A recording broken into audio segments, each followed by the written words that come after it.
TDP గూండాల దాడిలో తీవ్రంగా గాయపడిన అన్నమయ్య జిల్లా రాయచోటి మాజీ మున్సిపల్ వైస్ చైర్మన్ దశరథరామిరెడ్డిని మాజీ మంత్రి ఆర్కే రోజా పరామర్శించారు. రాష్ట్రంలో రెడ్ బుక్ రాజ్యాంగం నడుస్తోందని, ప్రశాంత వాతావరణం ఉండే రాయచోటిలో హత్యా రాజకీయాలను మంత్రి రాంప్రసాద్ రెడ్డి ప్రోత్సహిస్తున్నారని తీవ్రస్థాయిలో మండిపడ్డారు. రేపటి రోజున ఇదే పరిస్థితి మీకు ఎదురైతే పరిస్థితి ఏంటని కూటమి సర్కార్ను ప్రశ్నించారు. మాజీ మంత్రి ఆర్కే రోజాతో మా ప్రతినిధి మూర్తి ఫేస్ టు ఫేస్. అన్నమయ్య జిల్లా రాయచోటి మాజీ మున్సిపల్ వైస్ చైర్మన్ దశరథరామిరెడ్డి తిరుపతిలో ఉన్నటువంటి ఆస్ట్రనారాయణాద్రిలో చికిత్స పొందుతున్నారు. ఈ నేపథ్యంలో ఆయన కొంత రికవరీ అయ్యి ఉన్నారు. ఏదైతే టీడీపీ అల్లరిమూకల దాడిలో తీవ్రంగా గాయపడినటువంటి ఆయన ప్రాణాపాయ స్థితి నుంచి ఇప్పుడిప్పుడే కోలుకుంటున్నారు. ప్రస్తుతం ఐసీయూలో చికిత్స పొందుతున్నటువంటి ఆయన్ను మాజీ మంత్రి ఆర్కే రోజా కొద్దిసేపటి క్రితమే ఆయన పరామర్శించారు. ప్రస్తుతం రాయచోట్లో జరుగుతున్నటువంటి దారుణ ఘటనకు సంబంధించి చాలా ఆవేదన చెందుతున్నారు. ప్రశాంత వాతావరణంలో ఉన్నటువంటి ఒక రాయచోటిలో ఇలాంటి ఘటన చోటు చేసుకోవడం పట్ల ఆమె చాలా తీవ్ర ఆగ్రహం వ్యక్తం చేస్తున్న పరిస్థితి కనిపిస్తోంది. మాజీ మంత్రి ఆర్కే రోజా గారు మనకు అందుబాటులో ఉన్నారు. మేడం, ఓవరాల్ గా చూస్తా ఉంటే ఈ రోజు కూటమి ప్రభుత్వం అధికారంలోకి వచ్చిన తర్వాత ఇలాంటి దారుణ ఘటన చోటు చేసుకుంటున్నాయి. ఏ విధంగా చూడాలి? ఈరోజు తెలుగుదేశం పార్టీ వాళ్ళు చేతగాని దద్దమ్మలు, చవటలు.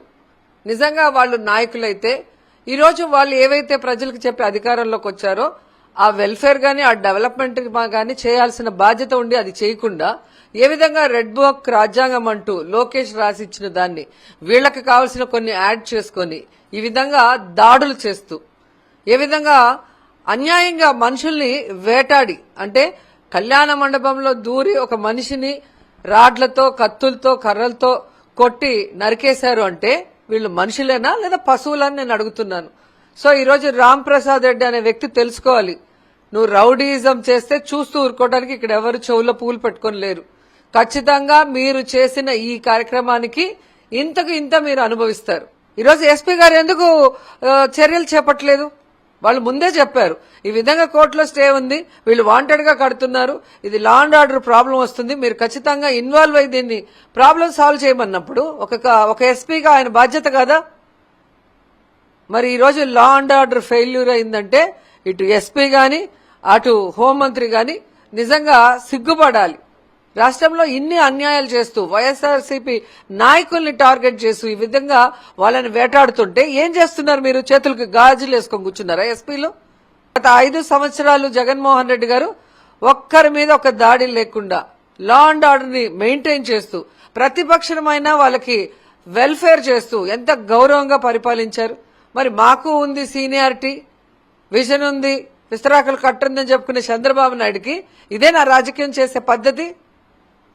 ఒక ముఖ్యమంత్రిగా టోటల్ ఫెయిల్యూర్ చంద్రబాబు నాయుడు. నీ కింద ఉండే నీ కొడుకుని కంట్రోల్లో పెట్టుకోలేవు, నీ హోమ్ మినిస్టర్ని కంట్రోల్లో పెట్టుకోకుండా రాష్ట్రాన్ని ఈ విధంగా రౌడీల చేతికి ఇచ్చేస్తే ప్రజలు చూస్తూ ఉంటారా? ఖచ్చితంగా ప్రజలు తిరగబడే రోజు దగ్గరలో ఉంది. ఏమయ్యా ఇంత దౌర్జన్యం చేస్తారే? డిస్ప్యూట్ సైట్ లో కూడా కాదు కదా, మేము ఉండేది ఇక్కడ కదా. ఈడికి ఎందుకు వచ్చినారంటే నన్ను కన్విన్స్ చేసి అదిన్నా ఇదిన్నా అన్ని మాటలు చెప్పి వాళ్ళంతా జనాలంతా వచ్చిందాక ఉమ్మడిగా దాడి చేయడం.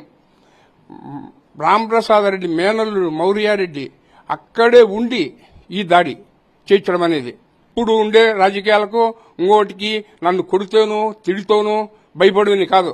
కళ్యాణ మండపంలో నేను సింగిల్ గా ఉండాలని వచ్చి మీరు బుద్ధిబుద్ధులల్లా కొట్టేసిపోతే అంత నీచమైన పని ఎవడు చేయడు. మానవత్వం అనే మనిషి అయి ఉంటే ఎవడే కానీ పని చేయడు.